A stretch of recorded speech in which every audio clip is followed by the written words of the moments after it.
What's up, guys? Welcome to Munchkins Gaming, where we take your gaming to the next level. This is Munchkins, logging in to bring you another THETA Final Fantasy Opera Omnia video. And in this video, we are going to be going through the Power and Magic's CHASM, Rising, and THETA. I hope I'm pronouncing that right. Now, this is the second video of the day, which is a little bit surprising.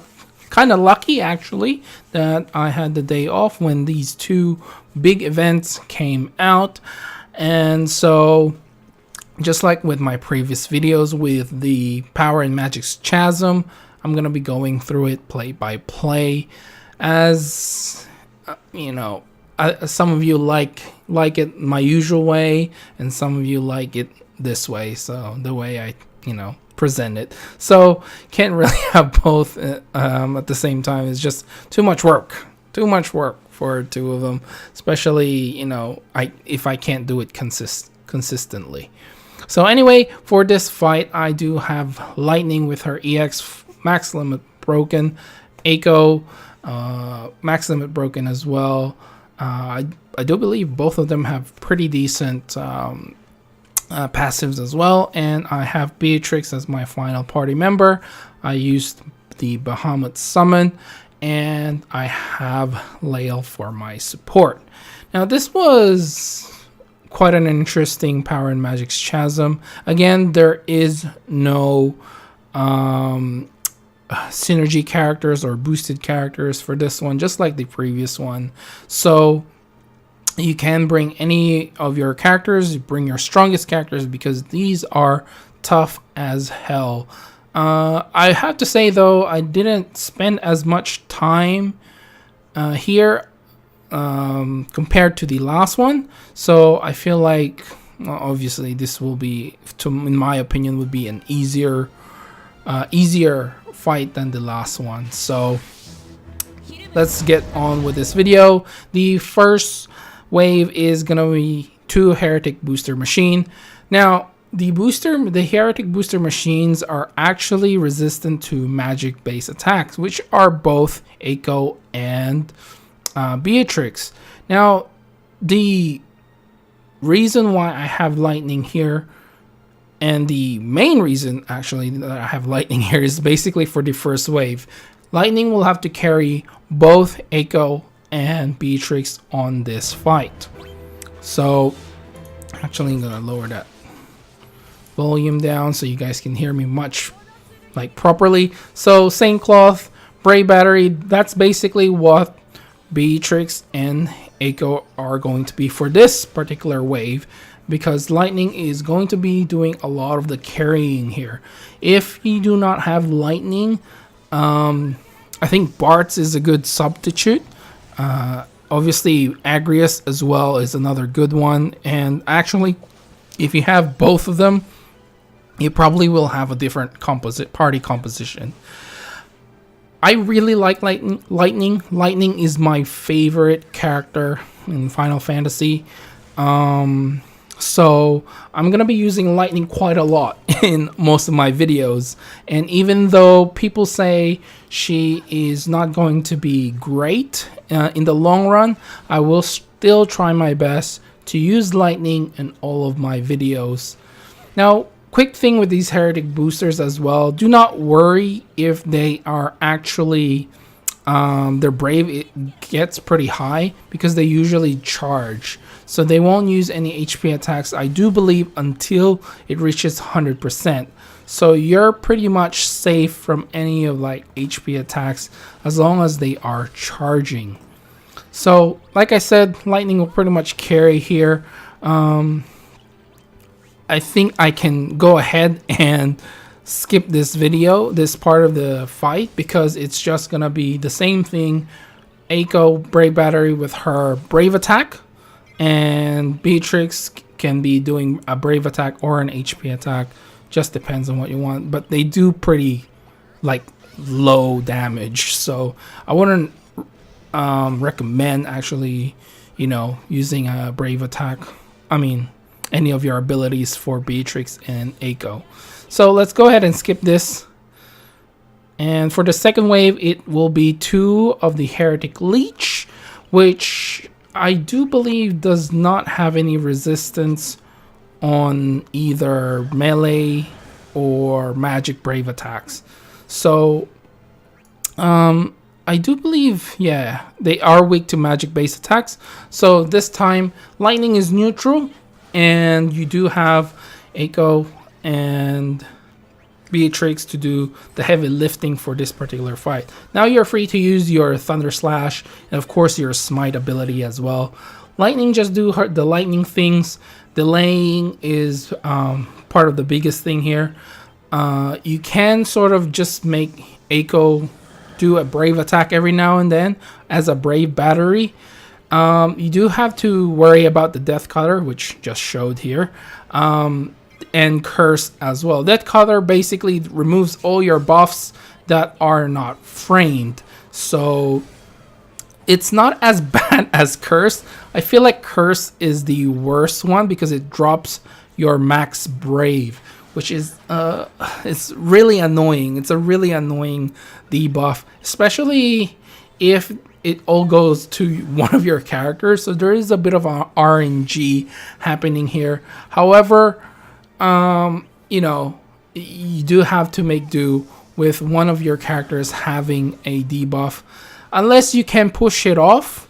That's another option, but the way things stand when they debuff Eiko, I was actually happy that they debuff Eiko instead of Lightning or Beatrix. You may want to reset if it uses Curse on one of your DPS characters, because essentially you are doing so much less with Curse on your main DPS characters. So anyway, I think I can go ahead and skip here. I did use as much of my abilities as I can, and with Lightning I actually try to, you know, save about, you know, 2 of each or 3 of each of her abilities for the final boss. So we're gonna go ahead and skip here. So for the third wave, it's gonna be the Heretic Merilith and 2 Heretic Bombs. Lightning is great in this fight. For this wave, I mean, for the whole purpose of you saving the 2 bombs for breaks, so you can get consecutive turns and you do more damage. Obviously, if you don't have a max limit, if you have a Lightning that doesn't have an EX weapon, and it's not ideal, so you do have to have her EX weapon for you to take advantage of her basically like extra turns. So it's nice to have it every now and then. And I do believe that the Heretic Merilith is weak to magic based attacks again. Oh no, I'm wrong, sorry, I'm mistaken. But in either case, I think this is probably the easiest wave. You do have to worry about the Heretic Merilith's attack, which I can't remember what it was, but you will see it in this video.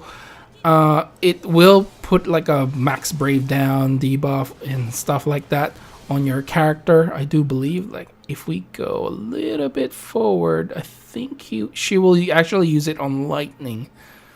That's it. Absolute Chaos, which max HP down, max brave down, and poison, which is actually bad RNG in this case. But I was pretty confident on, you know, pushing it out because I have like 3 framed buffs, plus I still have Eiko to actually push some of those debuffs down. So I wasn't too much worried about that.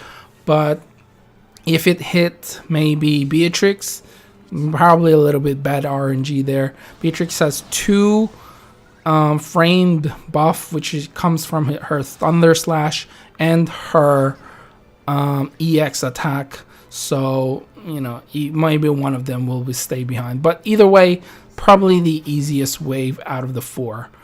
Now the final one is going to be with a Heretic Great Malboro and Heretic Ultima weapon.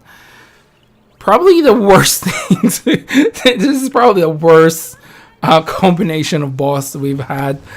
I really hate Malboros, guys. I have to say, I hate Malboros.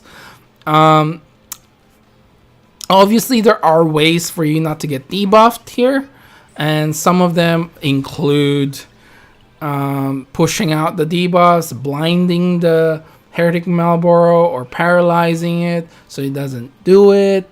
So in this case, what I did was, it's not an ideal situation, but what I did was I actually switched out lightning to my Lail support, and obviously I won't be able to take advantage of more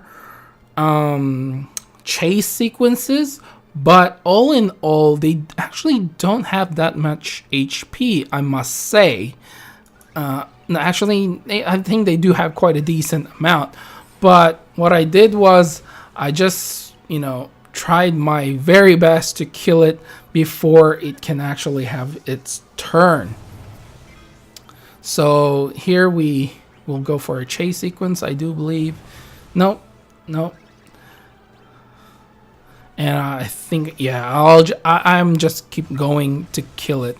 That is the main goal here, to kill it before it uses its really bad breath. That's what it's called. And I'm lucky actually that Beatrix's EX kicked in when it did on the last turn of the summon, because it does a ton of damage. Like I said, they do have pretty decent amount of HP, not a whole lot, but it's pretty decent in my opinion. And the Ultima weapon basically is the same thing. You really want to kill it before it buffs, because if you do not have something that can push its buff out, it does have a ton of defense, and that's really, really annoying, to be honest with you.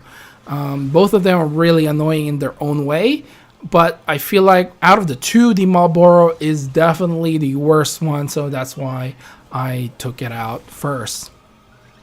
In this case, you can also use like something like Vanille's or what's her name? Oh, I can't remember her name on top of my head right now.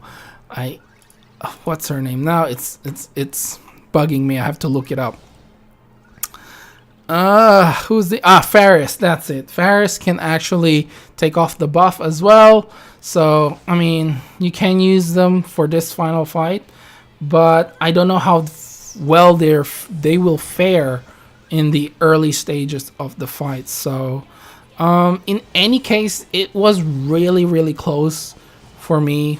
In this case, regarding the score, I do believe you have to get 175,000, which is about 5,000 less than the last one, I think, if I remember correctly.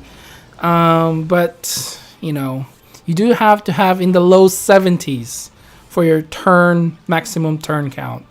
If you have more than that, probably you're not gonna get the score, because here it took me 72 turns and I just got 176,000 points, which is just barely enough to get that. I'm sure there are other more compositions that you can use if you go through YouTube, go to Reddit and Facebook groups. There are a ton of helpful guides out there, and I must say, like I said earlier, if you have Agrius and Bartz's EX, then this whole Heretic situation might be a lot easier for you, and by a lot I mean a lot easier. If you do not have them like I do, then you might have to struggle a little bit. I was actually quite lucky to actually get this straight away after a few tries. I think I did like 3 tries. So overall, quite happy with getting the score. And I think I will have to end the video right here. I hope you guys enjoyed this video, and I hope you guys learned how to, you know, I suppose take care of the bosses in a certain way. I mean, we've all seen all these bosses, and it's all a matter of managing your abilities in the end. So remember to click like, subscribe, and share this video if you find it helpful at all. As always, I'd like to hear from you guys. What you did, what's your party compositions? Did you take advantage of Bart's EX and Agrias EX as well for these Heretic events? Or did you use someone else or use a different party compositions? Also, make sure to follow me on Twitter, and you can add me as a friend on Facebook. You just have to look Munchkins Gaming, and you know, we can chat. And again, I'm thinking of making a Discord channel or just Discord group for Opera Omnia. I know the other YouTubers have them as well, but I'm thinking of making my own as well. And if you guys feel like it's gonna be helpful for you, by all means, leave down in the comments below. If no one's really interested, I'm not gonna do it. I'm not gonna force to make a channel, just, you know, if no one's really interested in that. But in any case, this is Munchkins logging off, and I'll see you guys in the next level.